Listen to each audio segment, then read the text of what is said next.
Dzień dobry wszystkim.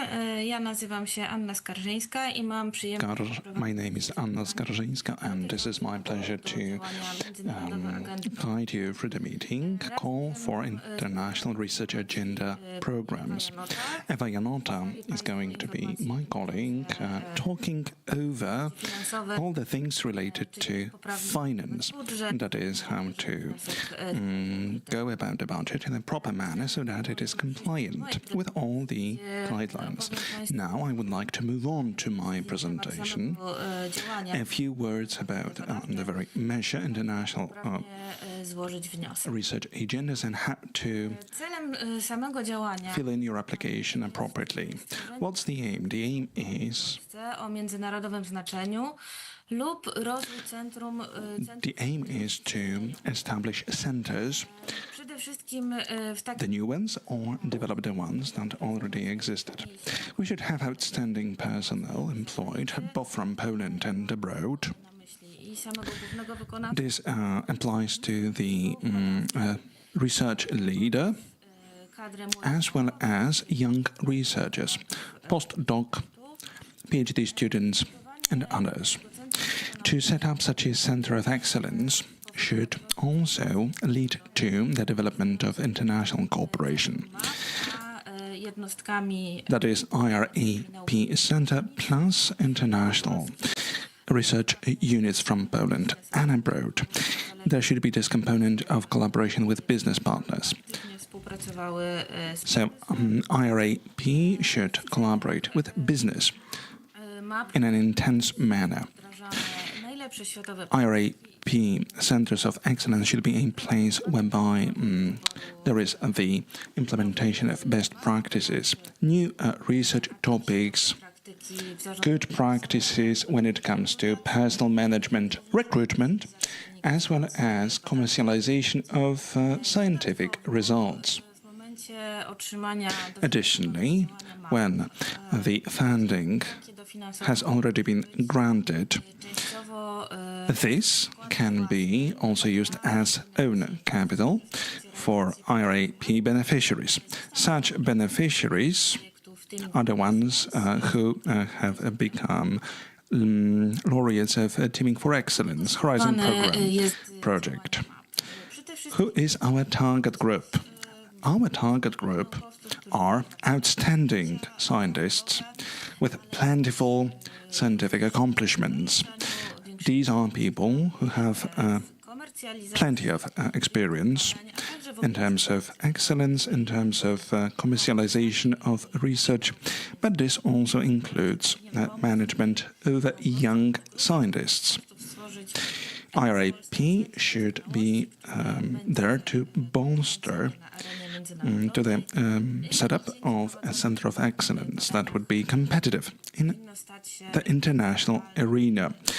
So, such a center of excellence should be also a role model in a given scientific discipline. Under the previous perspective, we managed to establish as many as 14 centers of excellence. Those centers operated in various regions. 6 operated within the premises of Polish Academy of Sciences. 5 of them operated at universities. 1 International Center for Nuclear Research. 1 operated in a company within Łukasiewicz Network, and the remaining 1 acted as a research foundation. As regards the topics, there was a remarkable degree of diversity, including physics, new materials. There was 1 center which carried out research in the area of chemistry and biochemistry, plus IT in medicine, astrophysics, as well as new space sciences. In the current perspective, we have managed to provide funding to 10 centers of excellence. These centers of excellence operate in different places. 3 of them operate in the Polish Academy of Sciences, 4 at universities, one center carries out its operations within the International Biology Institute of Molecular and Cellular Biology, and one operates as a company. As far as the topics of research are concerned, there are many of them. The majority of the centers deal with physics and new materials, but there are, strikingly, centers operating in the area of biology and medicine. One copes with the terahertz radiation discipline. One acts in the field of medical engineering, and there is one other center. Who is eligible to be our applicant for funding? An applicant in the new IRAP projects are not researchers, but scientific units. Such a unit needs to hold legal personality as per Article 7.1 Higher Education Law of July 2018. Furthermore, such a unit has to be compliant with the definition as the organization carrying out scientific research and dissemination works as per regulation of the European Commission 651/2014. They should, furthermore, point to a unit to carry out IRAP agenda. So, that unit may be an IRAP as a whole, or it needs to section off a separate IRAP unit. As regards the application, it should contain the data on the research leader of the project. It is mandatory to point to at least one leader and head researcher, so there need to be two people named. As regards the team, the head researcher, they must be accomplished researchers of international renown in a given IRAP discipline, as mentioned beforehand. Such a person must have a lot of experience managing projects, research commercialization, and managing team. Project head researcher must be employed at 0.75 FTE in a IRAP unit. One exception being people carrying out ERC grants. If that's the case, then the FTE may be 0.5 and no lesser than that. For the team lead, such conditions are less stringent, but still these must be people of international renown. All team leaders to carry out IRAP projects must be employed on full time in a IRAP unit. One exception being, again, ERC grant implementation. So, for the leader, they need to have skills allowing them to manage a research team. So, such people must be experienced, taking care of younger scientists. Moreover, they need to be very much experienced in the area of research commercialization. Other distinguishing features of IRAP projects.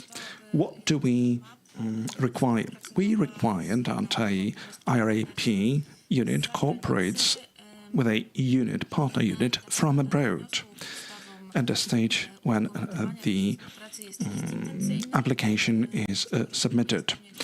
The basis should be a letter of intent with requirements fulfilled, the ones that were stipulated in the application. A partner unit should declare the form of the potential cooperation and the way to share best practices between such units.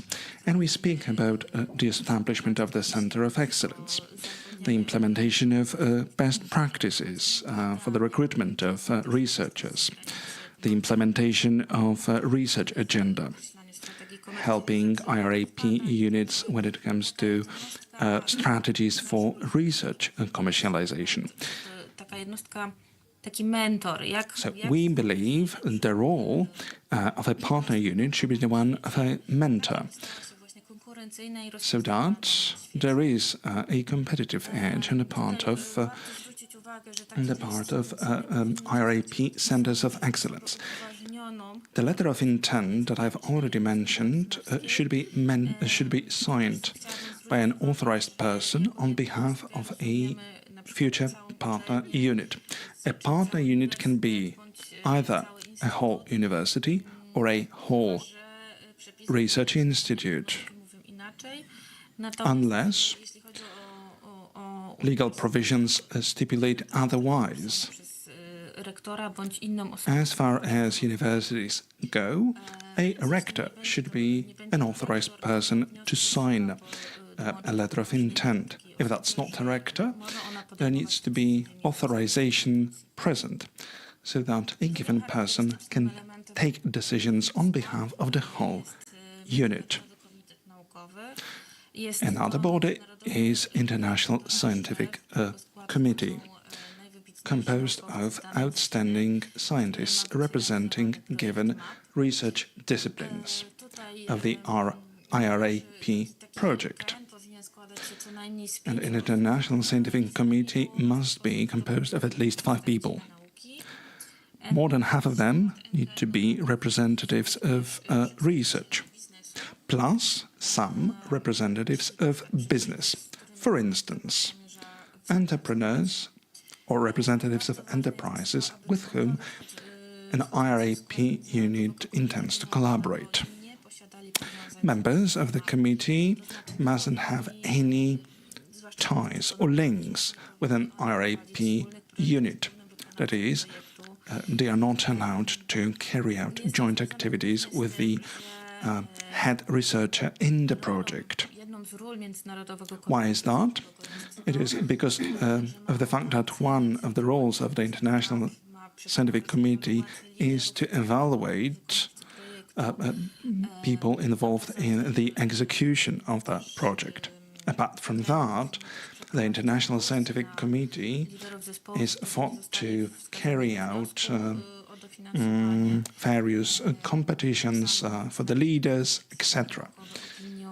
Moreover, the International Scientific Committee gives away expertise in terms of recruitment for the posts of researchers. The committee, furthermore,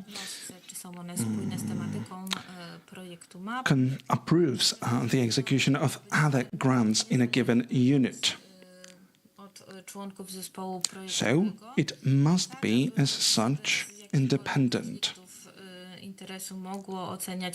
There mustn't be any conflicts of interest, so that objective evaluation is possible. And also, possible is the advisory role of the committee. Co powinno też być w założeniach programu MAB, to jest przede wszystkim agenda badawcza, czyli program badawczy. Additionally, in the IRAP, there needs to be, in the project, there needs to be a research agenda that addresses an important area of research. The applicant in their agenda must present their original approach to a given problem that is supposed to be resolved. This will make the Center of Excellence competitive internationally.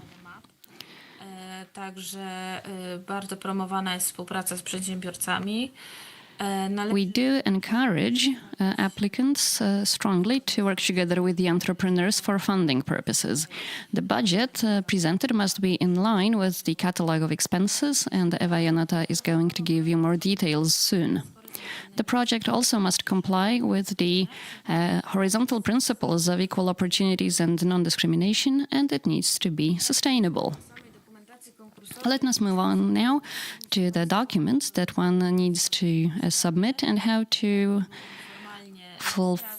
fill in and submit your application in a correct manner, because this will allow you to qualify for further steps, that is for substantive assessment of the application. Before you begin filling in the forms, please familiarize yourselves with the documents that concern the call. The most important document are the rules of selecting projects together with annexes. The most important part of the document are the criteria for project selection. Your submissions will be assessed according to those criteria. W ramach tych podpunktów jesteście Państwo oceniani. You're going to be assessed on the basis of the criteria, so do read them carefully. I also encourage you to include in your application all the information that will allow the evaluating bodies to properly assess your projects. In the rules of procedure, you will also find a reference to the National Smart Specializations document, because your application should fit into the national smart specializations. Another annex is a funding template and the funding of and the template of funding agreement. And I do encourage you to go through it, because there you will find the rules and the guidelines for carrying out your project. And this might be of help in filling in the application, in particular as far as the management of the IRAP unit goes. Another important document is a list of eligible expenses in measure 2.1. This list is your point of reference for preparing your budget. Only the only eligible expenses in your project are those that are specifically listed in that catalog. I also would like to encourage you to familiarize yourselves with the instructions for submitting application. Dodatkowo w skład dokumentacji wchodzi też Additionally, please go over the rules on the awarding of stipends, as well as other attachments. You can find these documents in an editable format on our website. Now, rules of procedure for the selection of projects. There you will find the basic information on the call, so what is the allocation amount, what is the maximum funding that one project may obtain, and all the relevant deadlines for submitting application. We'll also find information about deadlines for corrections. Of course, if your application will require corrections.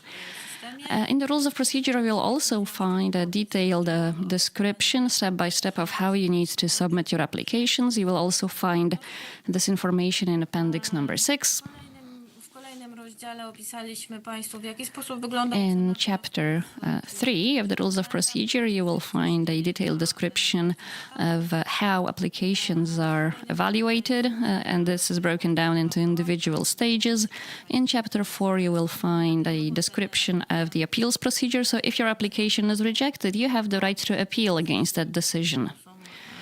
And Chapter 4 includes information on how to do it. In the rules of procedure, you will also find information about the procedure of executing the funding agreement and what documents you need to provide to sign this agreement with us.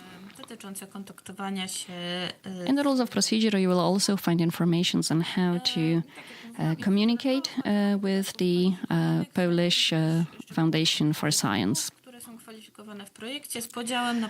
Finally, in the rules of procedure, in an attachment to it, actually, you will find a detailed description of eligible expenses. Some categories of eligible expenses have their limitations. That is, you can only Chciałam też zwrócić Państwu uwagę apply for an expense up to a given amount, but we'll tell you about it later. The rules of procedure are subject to change. na swojej stronie. The foundation will inform you about any changes through notifications on its websites. What will not change for sure is how your applications are evaluated. w regulaminie. So fear not, this part of rules of procedure will not change. Projektów podzielona została na 3 etapy. Projects are evaluated in 3 stages. The first stage is the formal assessment stage, which is followed by 2-stage substantive assessment. Państwo mieć na uwadze When you submit your application, wniosek składacie raz. please bear in mind that you only have one go. Zostały wszystkie kryteria na każdym. So you need to submit an application that fulfills all the criteria for all assessment stages.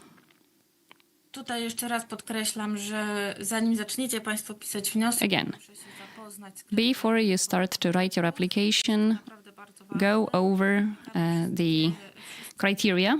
które zostały spełnione. In this way, you will gain assurance that you have fulfilled all the criteria when you submit your application. Powtórzenie treści danego kryterium, co też jest dla Państwa podpowiedzią, co w danym załączniku powinno się znaleźć. In every attachment, you will also find at the very beginning in description a reminder of what criteria needs to be fulfilled. Pierwsze kryteria to są kryteria We have 2 types of criteria. We have mandatory or obligatory criteria, and well, you either fulfill this criterion or not. It's a yes or no answer. And the second type of criteria are ranking criteria, and when the evaluating team is going over it, they do give you points for each ranking criterion. The evaluation process takes 150 days, and the evaluation at each stage is carried out by the Natomiast, żeby Project Evaluation Committee. musi otrzymać minimalną liczbę punktów. A project, in order to fulfill a mandatory criterion, needs to obtain a yes response from the committee. And for the ranking criteria, you need to get a minimum number of points. And for each stage, you will can find a detailed description of the criteria and the requirements that you need to fulfill to have this criterion approved. Rankingujące, czyli które otrzymały tą minimalną So the projects that a także fulfill all the mandatory criteria and that obtain the required number of points in the ranking criterion make it to the next stage. And for each of the evaluation stages, there is a minimum score threshold that needs to be fulfilled in order to make it to the next stage. During the formal assessment and at the second stage of substantive assessment, the applicant might be asked to supplement or to correct the application or to provide explanations by the oceny merytorycznej, poprawki. Project Evaluation Committee. I teraz chciałabym z Państwem przejść tak pokrótce Now I would like to talk you through all assessment stages Państwu, jakie są kryteria i co and to present the criteria and what you need to do to fulfill a given criterion. So at the stage of the formal assessment, there are only mandatory criteria. So sprawdzamy, czy basically, for each criterion, there is a yes/no answer. So initially, the committee checks if the application has been submitted in line with all the requirements, if the attachments have the right number of pages, if all the fields are filled in, if there is only one head researcher and one leader specified in each application, do they have this required full-time equivalent? kryterium sprawdzamy kwalifikowalne. The next criterion is the eligibility of the project. So we check if the project is carried out in Poland, is the project duration at least 4 years, and is the project carried out together with a partner from abroad. Jest poprawność listu intencyjnego. We also check the correctness of the letter of intent at that stage. następnym kryterium sprawdzamy, czy wnioskodawca In the next criterion, the committee checks if the applicant and the IRAP unit have fulfill the legal requirements, so if they have legal personality, for instance. And finally, the eligibility of expenditures is checked, expenditures for the project. What follows is the first stage of substantive assessment, and we only have 3 ranking criteria at that stage. At that stage of application evaluation, you cannot introduce any corrections. And this is a purely substantive evaluation, and at that stage, the head researcher of the project is evaluated. We check if he or she has enough experience in research, and the head researcher must list up to 5 of his or her scientific or research achievements. We check their quality. We check if his or her work has contributed to the development of the discipline, whether that person's achievements are can be described as breakthrough or not, whether the head researcher already has some success in putting the outcome of his or her work on the market, and whether they have experience in supporting younger researchers. And it's not only about the number of PhD students. What we pay special attention to is whether those PhD students and PhD holders are still active researchers, or if they, for instance, moved to the labor market, and if they have important positions in companies. So what is important for us is the success or lack thereof of the PhD students who worked under the head researcher. We also check if the head researcher has some international renown, if he or she sat on boards of some scientific councils, etc.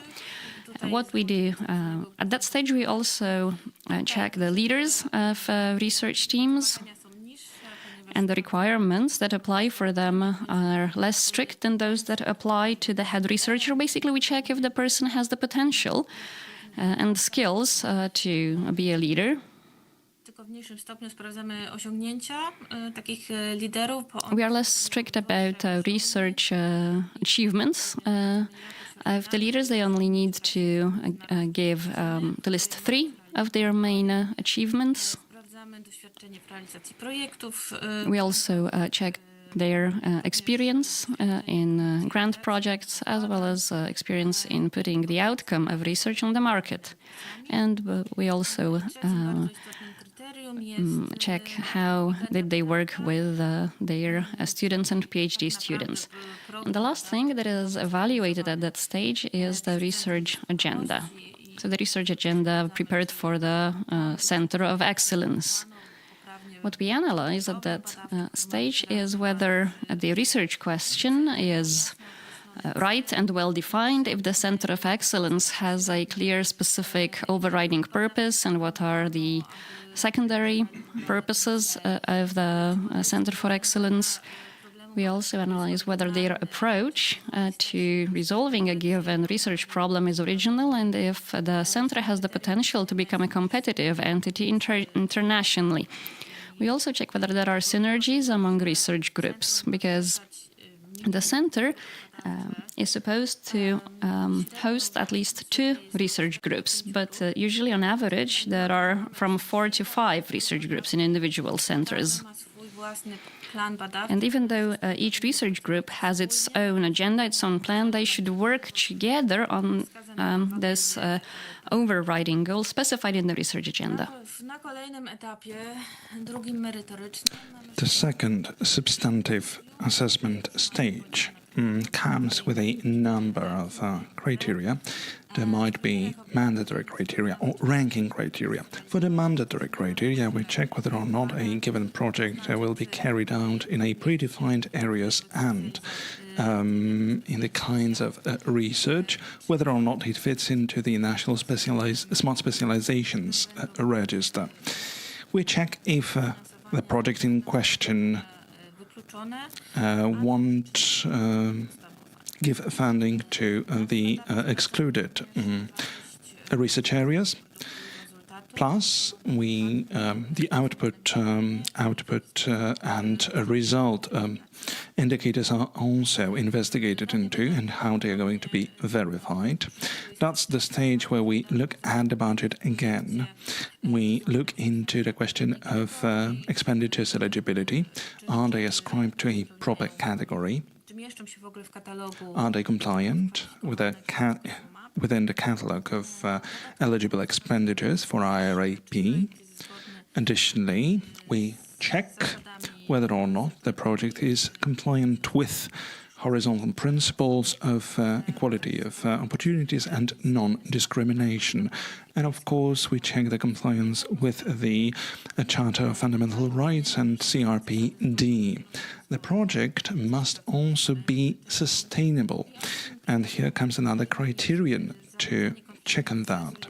Plus, the management of the conflict of interest by the head researcher of the project. Here, you must be able to disclose all potential links with units that you will collaborate. These might be companies that cover the same topic as yours, and how do you intend to manage that conflict of interest in the new IRAP unit. As far as ranking criteria go, the first one deals with the schedule of the project. Have you pointed to some measurable milestones? The next criterion is about the system of commercialization of scientific results.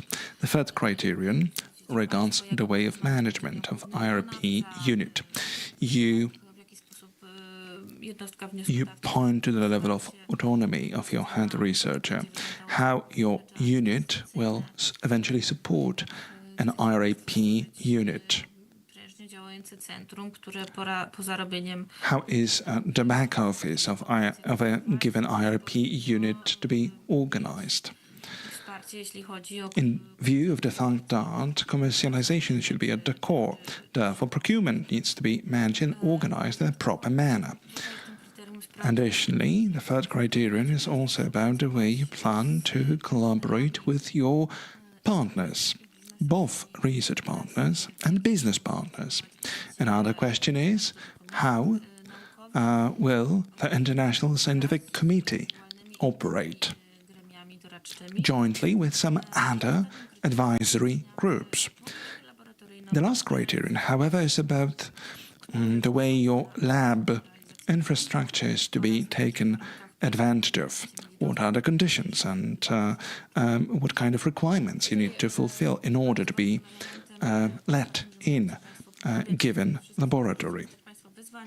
You might be requested to correct your application in relation to all the criteria in question. Plus, there is an interview with the evaluation committee, with a representative of a head researcher and a research group leader.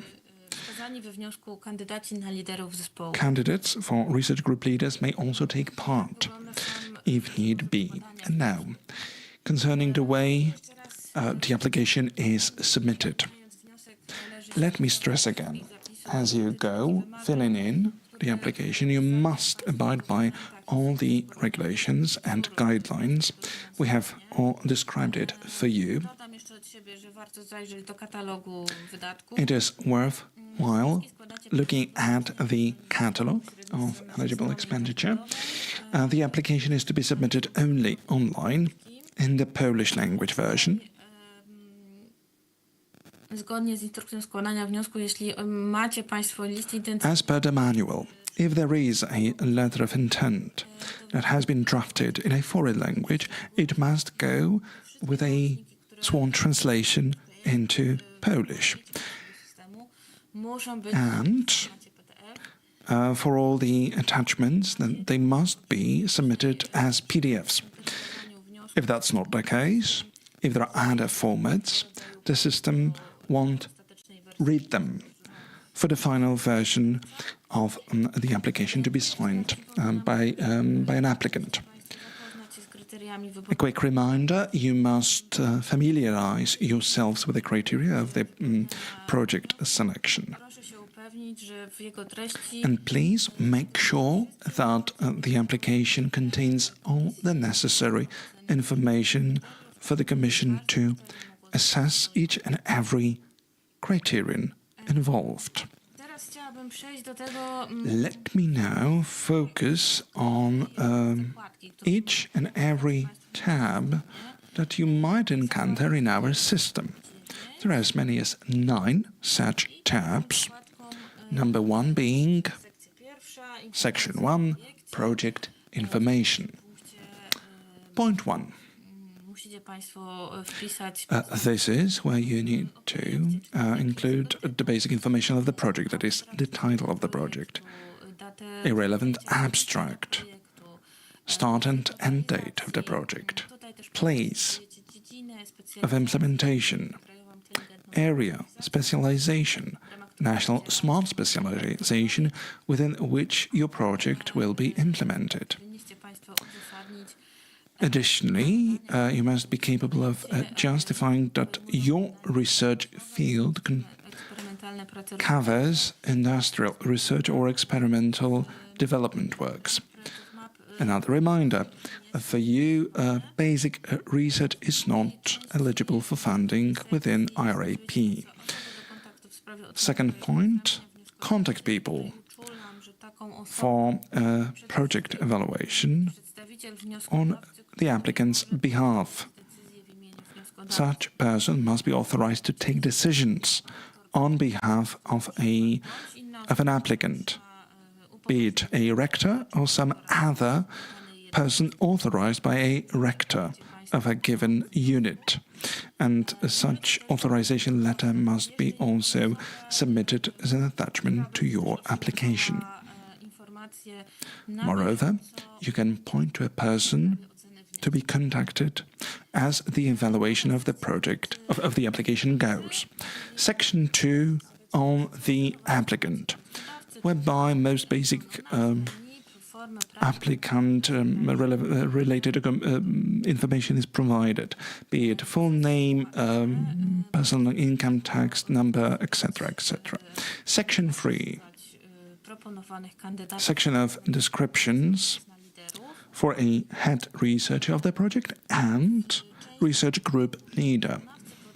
Powinniście Państwo On head researcher, this is where you are required to include basic relevant information about a given candidate, citizenship, place of residence, contact data, employment, institution and the planned FTE in a IRP unit. opisane zostaną Additionally, you are required to attach a resume of a candidate with a full description of their experience, plus 5 annexes. Those annexes are to be submitted to document 5 selected scientific accomplishments of a head researcher. Bear in mind, those accomplishments must be no older than 10 years. Tutaj podobnie jak w przypadku głównego Second point, candidates for a research group leader with basic information about each and every person. gdzie opisujecie informacje. Additionally, you submit their CVs, Jest tutaj też miejsce na and załączenie. by the same token, you've got some space to submit 3 annexes documenting Kandydata na lidera zespołu badawczego. I tutaj scientific accomplishments of candidates of research group leaders as W kolejnej mentioned beforehand, these mustn't be older than 10 years. Section 4 relates to the compliance of a project with horizontal policies of the EU. w jaki sposób In the first field, you're asked to describe how you're going to abide by horizontal principles on the equality of opportunities and non-discrimination. jest też zasada równości kobiet i mężczyzn. Equality of men and women is also sectioned oft here. You must justify your answer, plus you must explain how your products will be made available to people with disabilities. Second, compliance of the project with the Charter of Fundamental Rights. 3 is about compliance of the project with the Convention on on the rights of people with disabilities, persons with disabilities. And Section 4, sustainability principles compliance. So you must justify how your project will be carried out, whether or not it is going to be compliant with 6R principles, whether or not your project will be implemented in compliance with other sustainability aspects other than the ones stemming from 6R. And that's precisely the field for you to go over other 2 environmental indicators which are relevant for the 6R principles. That's how you're going to operate in terms of project implementation. Again, go over the instructions, the manual for how to submit your application. I know it's very exhaustive, but I believe it's crystal clear and straightforward enough so that you'll be able to point to environmental indicators correctly. Section 5, partners. In the first field, you point to your a scientific unit, your partner, that is your partner from abroad.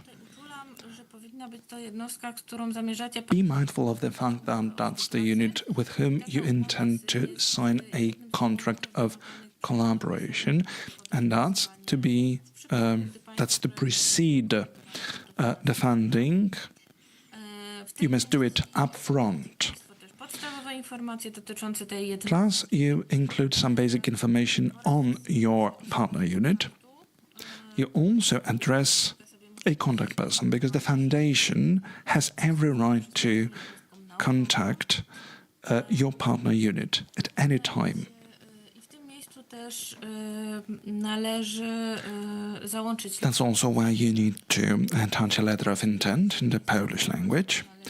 If it hasn't been put together in Polish, you must also attach a sworn translation of that letter of intent. A bilingual version is also allowed, but bear in mind at the same time that there is a certain limit of words or pages. So such a letter of intent mustn't be longer than 2 pages. Second tab in section 5, that is an enterprise with whom you intend to collaborate within an RAP. Section 6, and that is the project's budget. I'd be rather general here.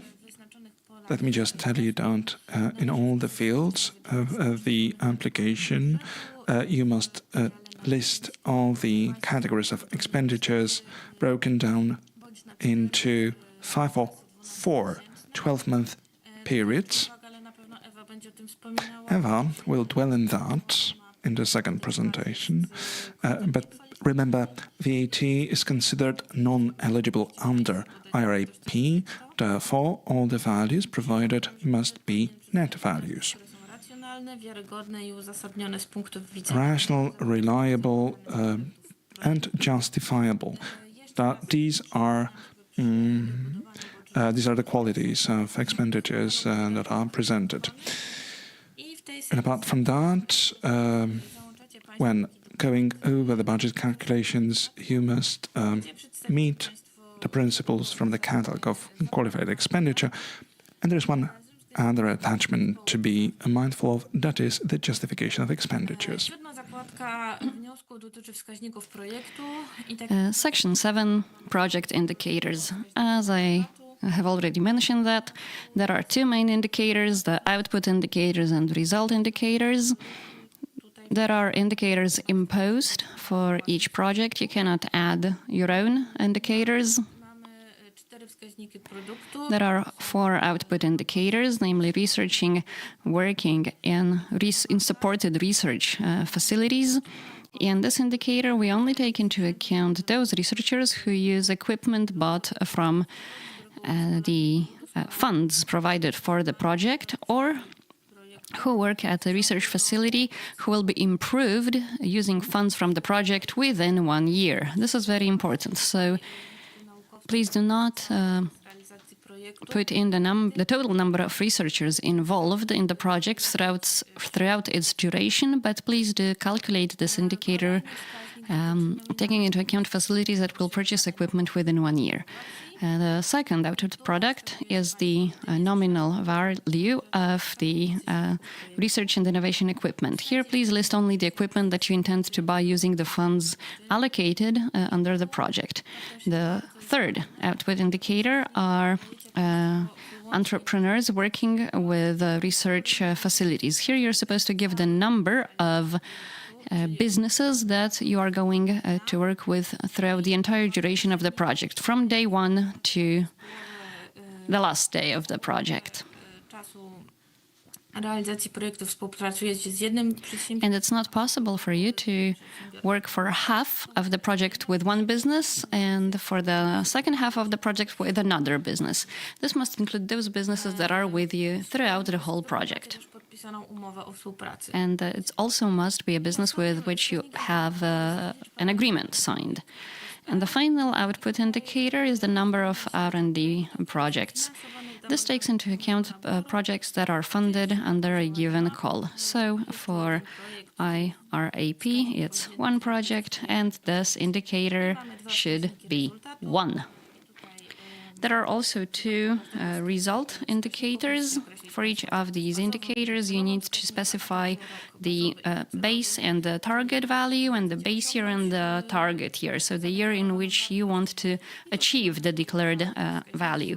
There are 2 result indicators, the number of patent applications submitted and the publications, scientific publications that were published during the project. Section 8. Annexes and declarations.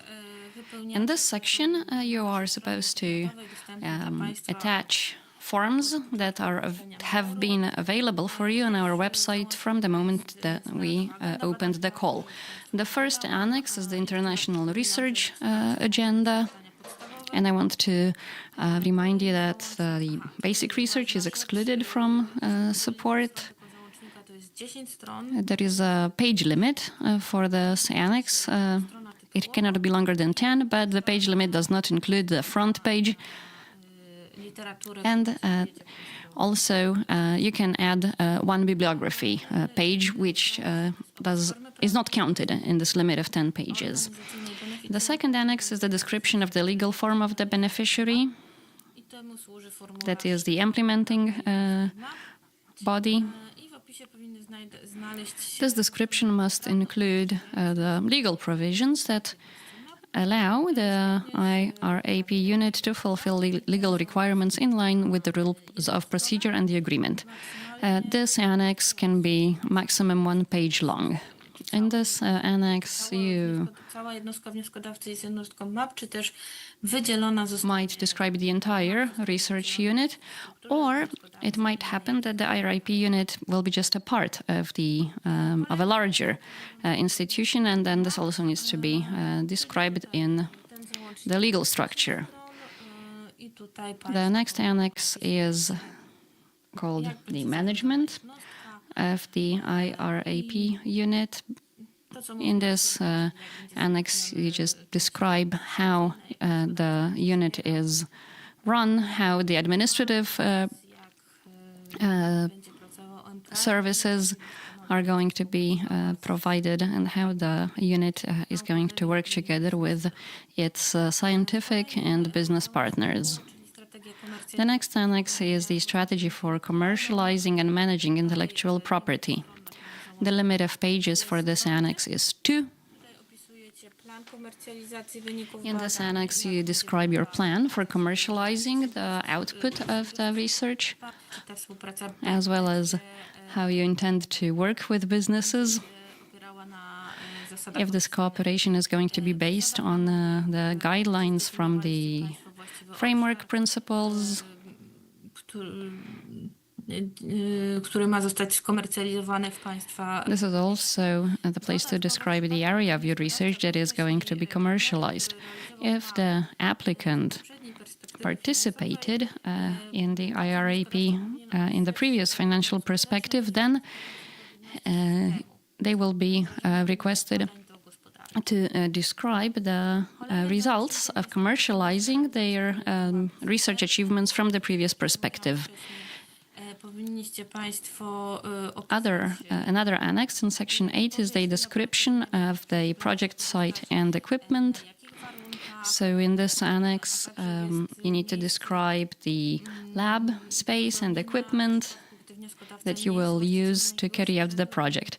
Also, if you're not the owner of some piece of equipment, then you'll need to describe here how you're going to get access to it. Kolejnym załącznikiem jest, This annex cannot be longer than 2 pages. jak mówiłam wcześniej, Next annex is the project schedule. In this form, you describe individual stages of project implementation. The schedule should be realistic and adequate for what you have planned in your research agenda. zaznaczone kamienie milowe It also should include milestones that are measurable do projektu i and adequate for the project. specyficzne dla danego. The milestones should also take into account the specific nature of your project. The last annex is a description of Tu wskazujecie how potential conflicts of interest can be managed. In that part of your documents, you're supposed to describe any links that you might have with businesses that are active in your research area.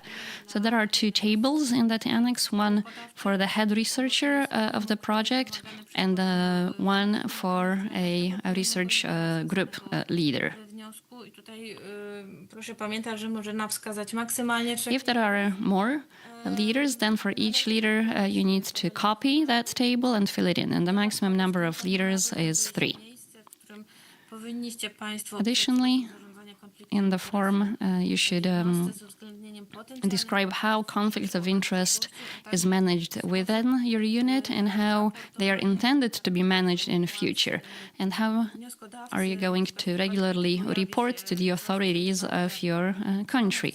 So, for instance, if in the course of research you come up with a solution that should be commercialized, then the description for managing of conflict of interest in that context should be described. The page limit for this annex is 1, but it does not include the tables.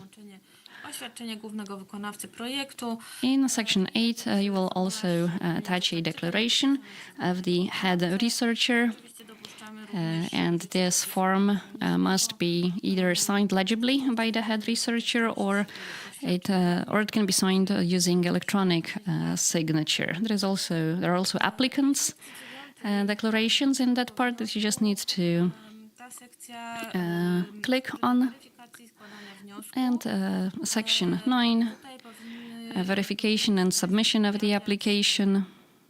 weryfikacja, co państwo już zrobiliście poprawnie, co wymaga In this section, uzupełnień. you should see information on what you have filled in correctly by now and what you need to supplement. Tutaj uwaga, jest to taka weryfikacja czysto techniczna. So it is a checklist of sorts, but it's purely technical. Basically, the system checks if a given field is filled in or not, or if a given annex is attached or not. What is not checked Czyli na przykład in this way is the correctness system uzna, że to of the information. So if you, I don't know, type 0 in a given field, then the system will only check if the field is filled in or not. So if it's 0 and it's wrong, the system will not notify you that there is a mistake. chcecie. Przez cały So always check if all the fields are filled in correctly prior to submitting your application. In the form, you also have access to a button that allows you to download your application, and then you can have access to it and to check if all the annexes you wanted to add are there, if all the supporting documentation that you uploaded is where it should be. The system will also not allow you to close, like to end your application if it finds any mistake at the verification stage. And let me reassure you that if you download your application, this will not close the application form, so you can use it at any time to make sure that the application is filled in correctly. Once you have filled in the entire application, it has been approved and verified by the system. If you're sure that all the information entered is correct, then you should close the application, download it again, and this version, on which there is a date on which you have filled in and completed the form, is the one that you need to sign and upload to the system together with all authorizations necessary.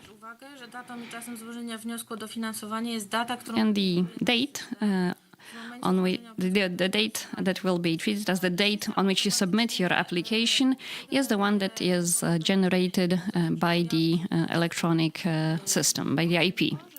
And you will receive information that the application has been submitted and received. We have 2 open calls as of now. Call number 3, the total allocation is 67 million Polish zlotys. This gives us the possibility to fund 2 projects. This call is addressed to the laureates of Team of Excellence program. There is also a call number 4. This call is open to everyone. The allocated funds are 90 million Polish zlotys. Under this call, we'll be able to provide funding for 3 projects. And I want to stress that call number 3 is addressed only to the winners of the competition Teaming for Excellence. This means that the list of potential applicants is very short. Important deadlines, last but not least. Both calls were announced on the 18th of August. The call opened on the 1st of September, and the call ends on the 29th of September this year. If you have any questions, please contact us at mab@fnp.org.pl. If there are any questions, please write to us or call us. You can contact me directly, or you can write other members of our team, so Ms. Wojtyra or Mr. Marchlewicz. And that would be it from me. On the finishing note, I would like to remind you that you will receive surveys, or are supposed to receive surveys, to evaluate this meeting, so please fill them in. And now I'll hand over to Ewa Janota, who will tell you more about the rules for financing. Good afternoon. I'm going to focus on one criterion, which is associated both with how the budget is to be prepared and what you're going to finance in the project. Second stage substantive evaluation, that is effectiveness of expenditure in the context of what you have planned to implement in your project. That is, the experts that will assess your project will deep dive in that particular criterion. They will look into whether what you have planned is well combined with the substantive part, that is, expenditures and the substance part of your project. I will go pretty swiftly over this content, and the principles in the current call are very much similar to the ones that we had beforehand. There haven't been too many changes in this respect, but it might be a handy reminder for some of you to go over each and every element, just with the aim to stress what you need to pay attention to as you go about preparing the budget for your project.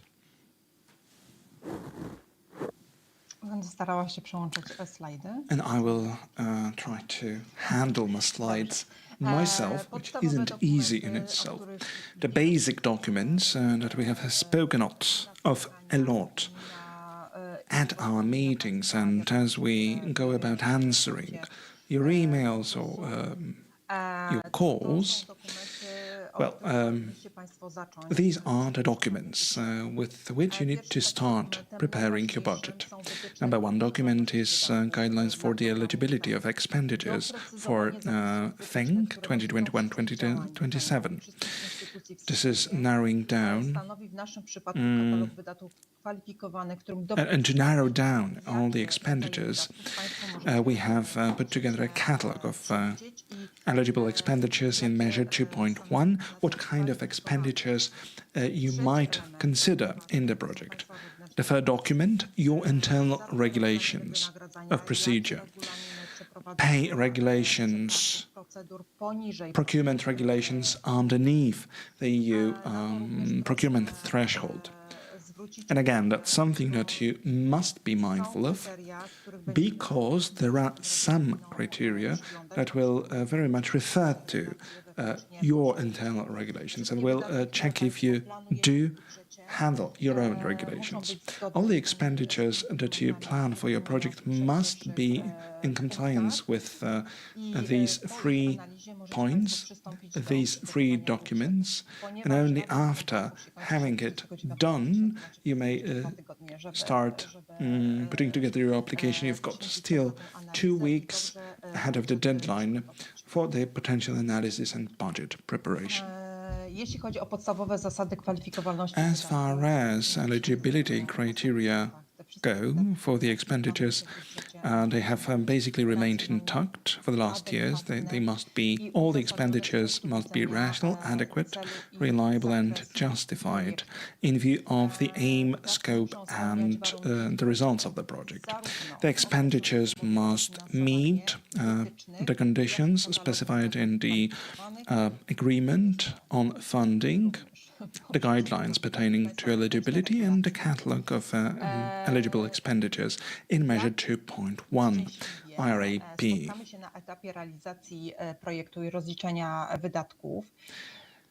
If we go as far as to the settlement and clearing of your project, then it is more than likely that we'll come back to your application for funding to answer the question whether the expenditures you've presented had been anticipated in your application, whether or not they have been subject of assessment by the experts and the panel. If that's not the case, we'll consider the following. Do we need an application for the change in your application? So, all the things that you've planned may be subject to minor amendments as the project goes, but that's the stage when the project is implemented. Whereas, at the stage of the preparation of the budget, please be as careful and as meticulous as possible when it comes to going over all possible expenditures you might want to incur in your project, project budget. At the assessment stage, there might be no doubts risen by the experts. Hence, no questions from the experts. w budżecie będzie na tyle ogólny, Or the way you handled them in the application, this won't give rise to any questions from the experts, but these may be questioned in the period of your project implementation, and we might want to question eligibility of expenditures. So we go deep, and it turns out what you had planned may not be eligible for funding and for settlement. So that's something that we want to raise your awareness about. jeśli chodzi o Now, spójność danych finansowych. moving on to consistency of financial data. Na tym mocno skoncentrować. That's another area that you need to be very mindful of. Czy Państwo wniosek o dofinansowanie razem z budżetem składacie w ostatnim dniu? Very often times you submit your application with the budget design on the very last day, on the deadline day.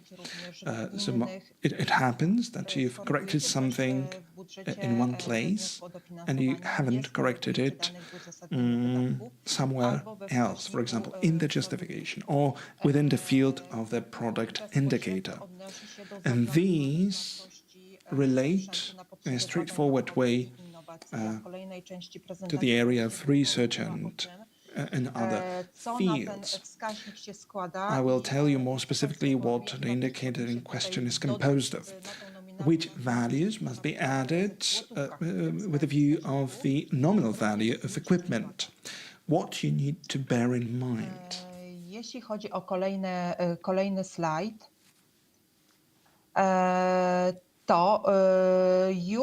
Here comes my next slide. This time we'll be talking about a category which potentially sparks most controversies or gives rise to most of your questions, and that is RA research and development personnel, who can be involved at which stage of the project, how to settle with all that.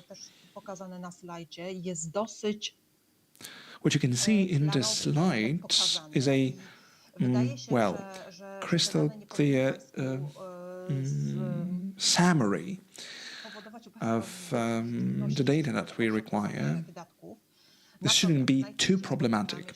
Anyway, we are most often encountered by questions like, should the head researcher be employed at FTE as stipulated? And the same holds true for research group leaders. Can the head researcher, or may the head researcher or a research group leader be remunerated by the vehicle of only the addition to the remuneration? Well, that's possible, but for the head researcher and for the research group leader, they need to be employed within RAP unit. For the head researcher, 0.75 FTE. Research group leaders, 1 FTE. One exception, those people carry out ERC grant. And only then can FTE be lowered. Nevertheless, those people should be allocated within RAP on the full employment scale, full employment basis.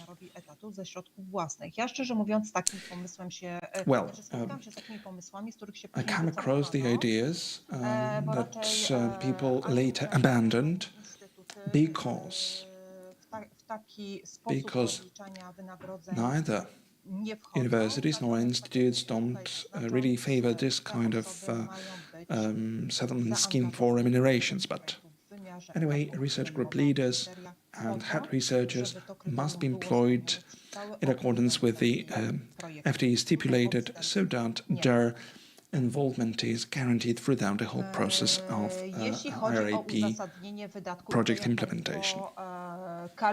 As regards the justification of remuneration and the way you calculate them, well, the experts will for sure question wynagrodzeń jest adekwatny, and look at whether the remuneration level is adequate czy for, poziom tego towards what you wynagrodzenia planned for a koresponduje given z person. doświadczeniem The level is the level of remuneration corresponding to the level of their expertise in the light of the criteria that Anna was talking about. przewidujecie dla poszczególnych osób, For instance, wynagrodzenie tych osób będzie w if projekcie you składało się nie tylko z wynagrodzenia foresee for people involved that there is basic remuneration plus some bonuses or special rewards, please remember, if that's the case, what kind of principles you refer to, on which basis you're going to allocate them.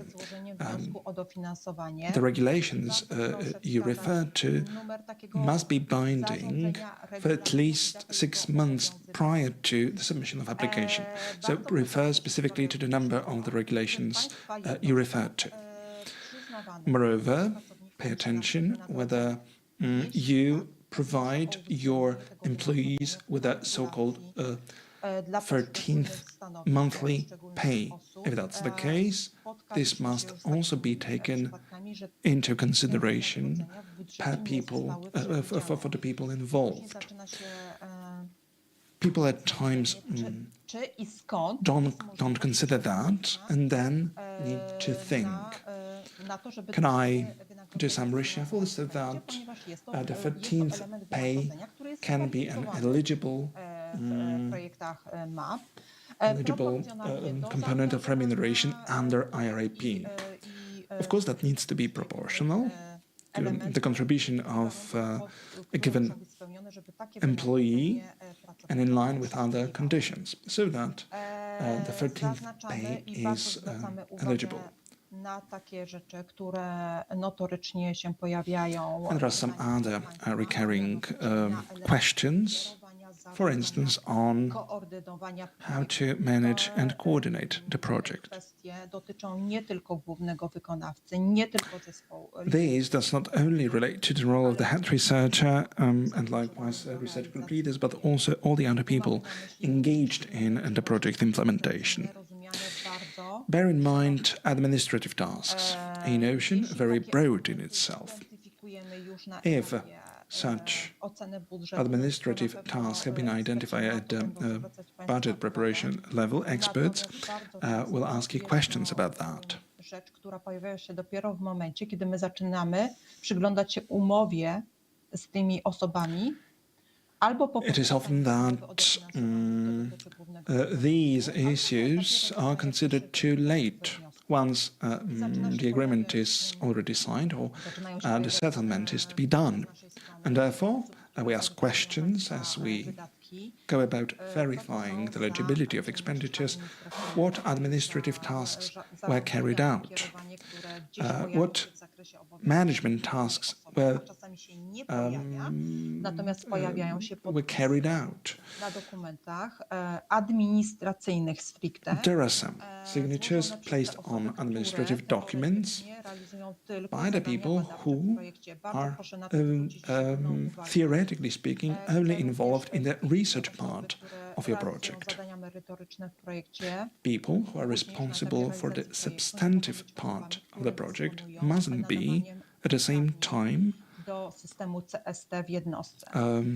fulfilling other roles in a IRAP unit.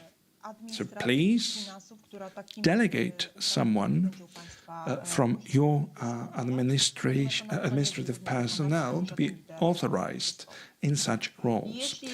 This shouldn't be allocated to neither head researcher nor research group leader.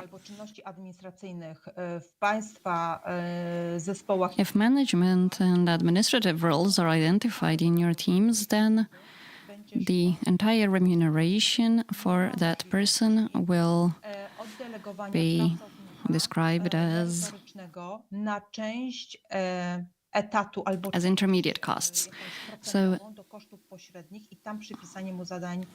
you cannot assign administrative tasks to a person as a part of their duties. It was possible back in the previous financial perspective, but it doesn't work anymore. Another part of the budget may be allocated for people who participate in those projects on the basis of contracts for specific work. And again, I would like to underline that these are contracts for specific work. Usually, technicians are hired on the basis of this type of contracts. It's not possible to enter into such contract with every type of employee. So if at the current stage you're already sure that such costs are justified in your project, and for sure you will incur them, and that you will know exactly who will be in charge of that type of work, if you know the personal details of those people, so then please, in that part of your application, give the personal details of those persons.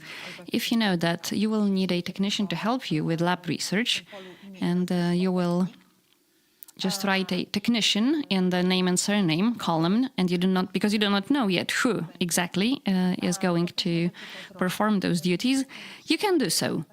But you must remember that you have to estimate the remuneration paid to that people, and if you exceed a threshold, then you will have to select those technicians through public procurement or in line with your internal regulations on selecting this type of service providers.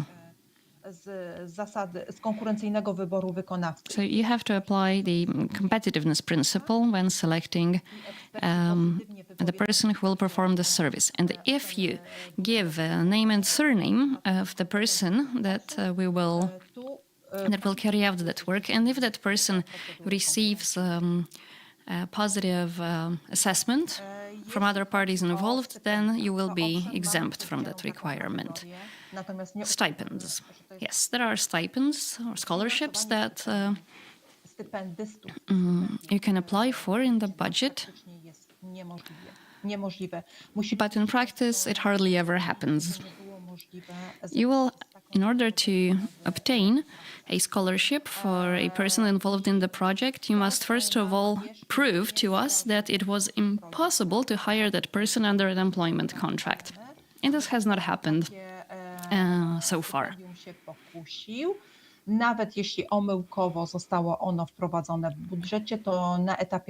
Even if someone introduced a scholarship category by mistake, then in the course of evaluation of the project, the funds for scholarships were shifted to a part in which you apply for funds for remuneration on the basis of employment contract.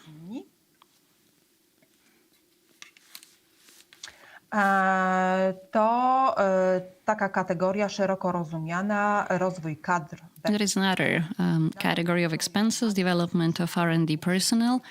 Up to 15% of eligible costs in the project can be allocated to that category. This is quite a lot.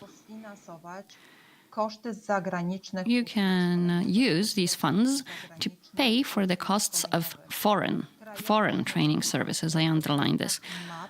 Home training services are not funded under IRAP. Why? Because the rates for those trainings are rather symbolic, and we decided that it's better to send a project participant abroad for training, and after that training you can show a certificate or a diploma that confirms that the training took place. The trainings can be online or on-site. What is important is that those trainings must be directly related to increasing the skills of the team members as far as R&D projects go, as far as management of those projects go, or trainings on specialized trainings on how to use lab equipment. The trainings can also relate to protection of intellectual property and so on. Nie finansujemy Commercialization of research results, etc. It is not possible to use these funds for the development of the so-called soft skills. So please do not put them under this tab. What is eligible in that category are trainings that are supposed to increase the skills of the project participants and stipend holders. koszty staży naukowych oraz koszty udziału. Under this category, you can finance internships and summer schools. Te rodzaje kosztów są dedykowane jedynie studentom do Those costs are eligible only for students, PhD students, and young holders of the PhD diploma degree. So not everyone is eligible for internships and summer schools. Szkoły letnie i te staże mogą być realizowane wyłącznie Summer schools and internships can only take place on-site abroad. staże naukowe muszą trwać Moreover, internships must last 6 miesięcy. Nie ma between 3 and 6 months. staży naukowych, It's not possible to obtain funding for shorter internships in the nie w projekcie. IRAP. Of course, you can participate in such internships, but you'll have in shorter internships, but you will have to pay for them out of pocket. The internships take place on the basis of academic cooperation agreement with a university or other facility that accepts Jeśli an chodzi intern. o kolejny rodzaj kosztów, to jest bardzo szeroka kategoria. The next category is quite broad, namely other direct costs. There are no limitations for those costs in the IRAP budget. I have just listed a few sample costs that belong to that category and that I find the most important. And I have also received the largest number of questions about those costs. So one of them is purchasing laboratory equipment, elements of research infrastructure with a net value of up to 10,000 Polish zlotys. Należy uwzględnić we wskaźniku produktu, o którym mówiłam. And these purchases must be included in the output indicator.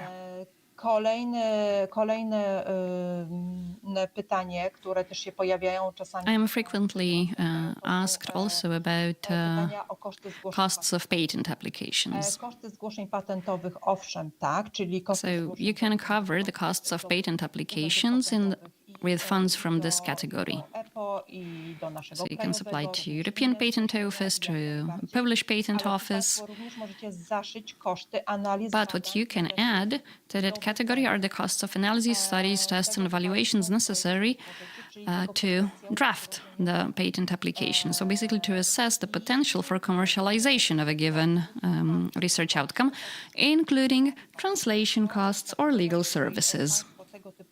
So this category is the one in which you can list those types of costs. If you, for instance, know already that you want to submit 3 patent applications in your project, then include them in your result indicators. So the type of costs should be mirrored by the content of result indicators.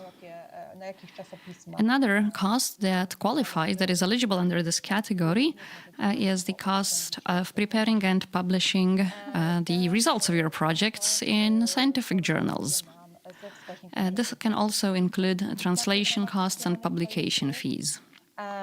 I tu zwracamy szczególną uwagę, żeby wszystkie publikacje, które Państwo będziecie An important note, all publications that you will publish and list as your result indicator must be adequately marked. So they tam się pojawił tytuł projektu, numer projektu.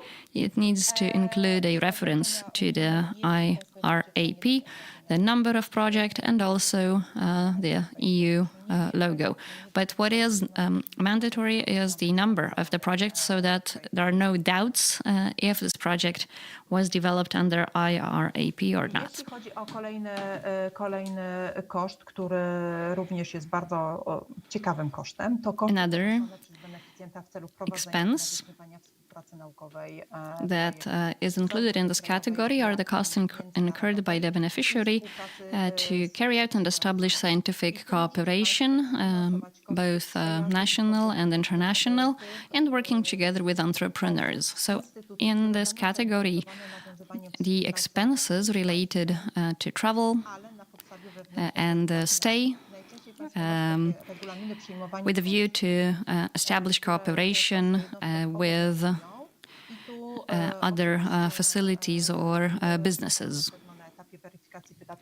So at the stage of expenses evaluation, we'll of course ask you about your rules regarding receiving guests or traveling. The travel and accommodation expenses can be proved with invoices, for instance, an invoice for a stay in a hotel. So if there is a guest coming to you, and this guest will ask for an invoice at the hotel, or will need an invoice for the travel expenses, it's important that the data on the invoice is yours and not of the guest that you're inviting. Under this category, you can also include expenses for equipment that allows you to carry out remote work and remote communication. And well, when you do remote communication, then the cooperation will not entail any travel or accommodation costs, but it will entail other costs that are related to carrying out a communication and project remotely.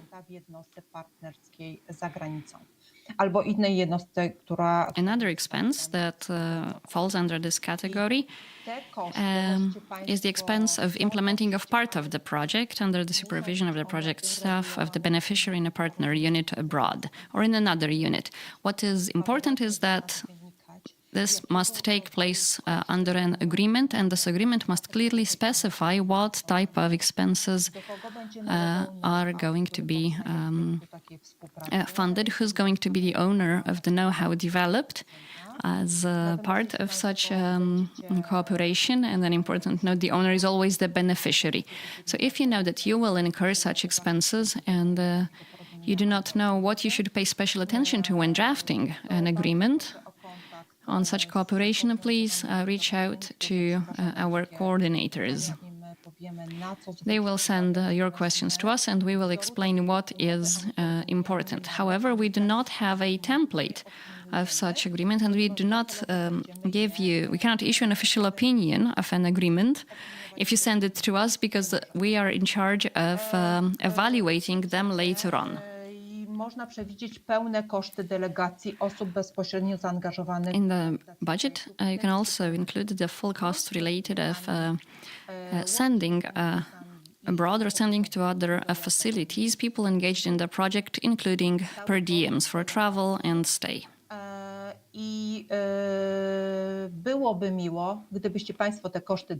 And it would be nice if you put all the costs of traveling and per diems under one item. So if someone attends a conference, this item should include the fee for attendance, the hotel cost, travel costs, and per diems. So if, for instance, you buy a ticket or you pay for a hotel stay for a given person, we also need to prove that this person actually went to that place. Because often in the budgets we see items related to a hotel stay or tickets long before actually the conference is scheduled to take place. So do not do that. You can only add such expenses to this item in your budget only when you're sure that a given employee or a stipend holder did go to such an event conference and settled the expenses. And this is when you should settle all the related costs. External audit costs. These aren't costs that are mandatory for you to include them in your project, but we encourage you to include them in the project as well. The audits or audits are there for you. We cannot say when the first audit from our side will come up. An external audit serve the purpose of eliminating issues at a very early stage. So this is basically thought of to be supportive of you. It gives you time to correct certain items, let alone the fact that you are eligible to fund such costs in your project, to cover the costs in your project. So please include such costs in your project as well. Now, the purchase of R&D infrastructure, that's a very substantial part of the budget, 20% as a maximum threshold. So we encourage you to include infrastructure exceeding in value the threshold of 10,000 Polish zlotys net, and to be also qualified as a fixed asset. The equipment in question of a value less than 10,000 Polish zlotys net in other cost categories, they must be compounded and considered together under a nominal equipment value. That's the category where you can also foresee the cost of installation or assembly of that equipment. Importantly, this equipment should be of a unique character. So that's not the kind of equipment that you already have. You must prove that something new to your establishment, it's something that you consider necessary for the implementation of your project. At times we come across laptops as a category to be of a cost to be covered. So I would like to take a note that we've got another category for that, 25% indirect costs. As regards infrastructure purchase is something else. Certainly, you can think of purchasing some specialist computers. That's something that we frequently see. Indeed.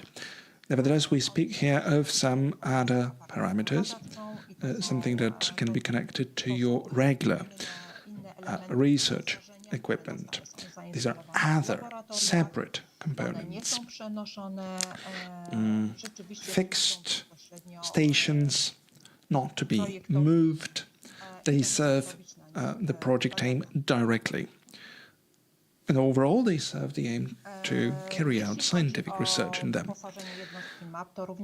As far as the equipment goes, you've got intangible assets that you can also cover. That's something that you're eligible to include. Already at the planning stage, you might know, yes, indeed, I would like to purchase some technical expertise or some patents.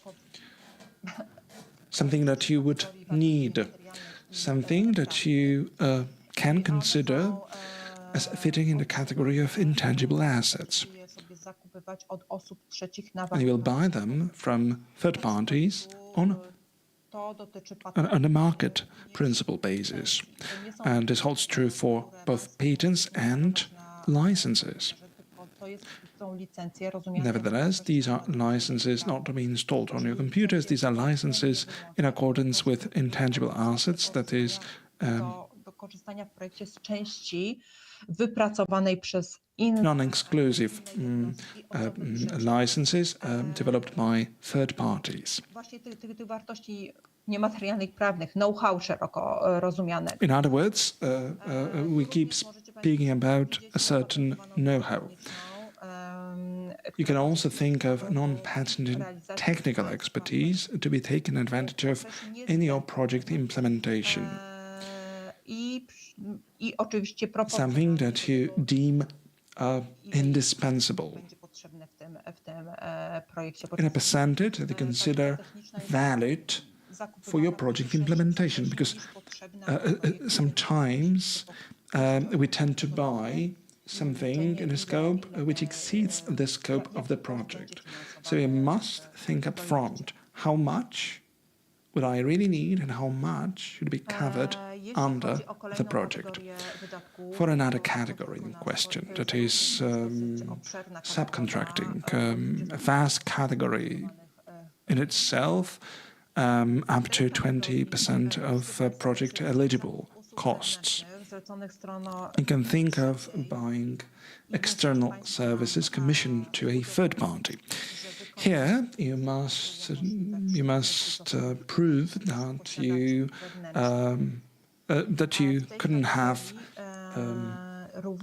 covered such measures yourselves with your own capacities. And this also applies to a contract that you might want to enter into with your own employees. Sometimes you tend to describe a service, and on that basis we don't really know. Should it relate to a purchase of a service from some external company? So please narrow down which services are going to be carried out based on a contract for a specific task. Secondly, please observe this category isn't for auxiliary services, legal services, tax advisory services, accounting services. There's another category here of indirect costs, and there is a lump sum of 25% envisioned. Jeśli chodzi o promocję projektu, as far as the promotion of the project is concerned, that's the only category in our catalog which is a close-end category. So the costs which we have listed in the catalog are the only eligible costs in the project. There is a threshold of up to 1% of eligible project costs. No other costs can be covered from that. So please stick very much to the catalog of eligible costs, which you have here in the promotion field. And do foresee only the costs for promotion, as these are the only ones that can be considered eligible. Bear in mind all promotion activities must be signed or marked in a proper way. Once we've already signed an agreement, we'll meet many times and we'll talk about that for sure, but let me take this opportunity to stress. Indeed, these are the elements that you must plan up front for your project implementation in terms of promotion. To na ten cel macie Państwo naprawdę dużą część budżetu przewidzianą. Indirect costs make up a very substantial part of the overall budget, up to 25% of all costs in the project. And that's how we handle it, and we handled it also in the previous perspective as well. A very specific catalogue of indirect costs is contained in the guidelines. I won't reiterate what's included there. All the indirect costs are projects eligible costs. So we've got 25%, but you don't cover non-eligible costs from that. These are the costs that you've incurred. You don't have to prove them by vehicle of invoices or any other documents for a potential settlement with us. Yet, these costs must be compliant in terms of eligibility under the project. Imagine there might be certain exemptions in terms of costs, as we don't have a full body of documents in one or another category, or there are some financial corrections to be enforced, or there are some shortcomings. The audits will consider. So, the indirect costs are not excluded, but all the exemptions will determine also the level of costs under this category. Non-eligible expenditures. VAT is a 100% a non-eligible cost under the project. So all the sums, all the amounts that you include, they need to be included as net values. Niekwalifikowanych, taki przykładowy, jest wprowadzony w wytycznych dotyczących kwalifikowalności wydatków. There is an example of non-eligible costs within the guidelines of eligible expenditures for 2021-2027. I give you some examples here as well. Non-eligible expenditures can be returned at each and every stage, during an audit, before an audit, after the audit, by our institution and by all the other institutions. Consider that such costs can even come up post the implementation period of the project. There might be some audits from some institutions carrying out their activities after the project has already been concluded. And this is also when non-eligible costs might come into play. And then non-eligibility is a question that we need to handle. Only rarely happens the budget covers all the possible expenditures related to the project implementation. As I have said beforehand,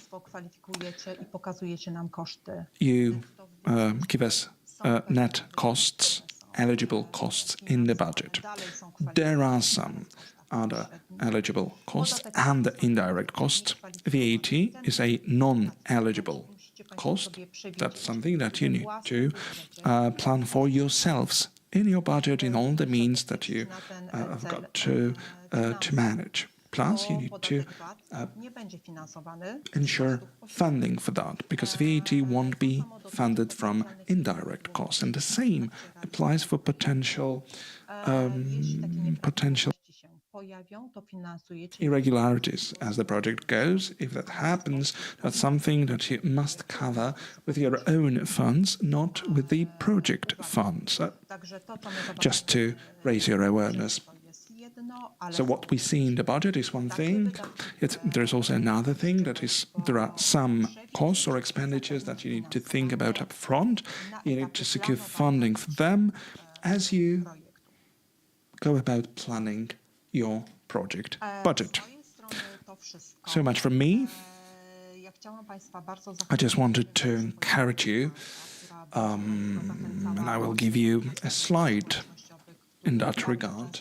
Please follow our social media channels, where we do a lot of boasting about the projects that we've already achieved and what our beneficiaries have already achieved, what our beneficiaries achieved last year. But please also follow our website, which contains the full project documentation. It may happen there are slight changes in terms of the regulations of the project award or in the templates of the contracts. That's something that we notify you about by means of our website. The changes are described, etc. Let us move back to the criteria that Ania was talking at length about. That's our basis. Experts come and they open that document. That is the criteria. They look whether the elements of the applications are corresponding with the criteria. Are they in sync? Are they not in sync? Plus, the criteria might vary in between one call and another. So something that was valid 2 years ago may not be valid anymore. Some criteria might have been narrowed down, for instance. Should you follow our channels, you might have noticed that there are slight changes in the criteria, so bear this in mind.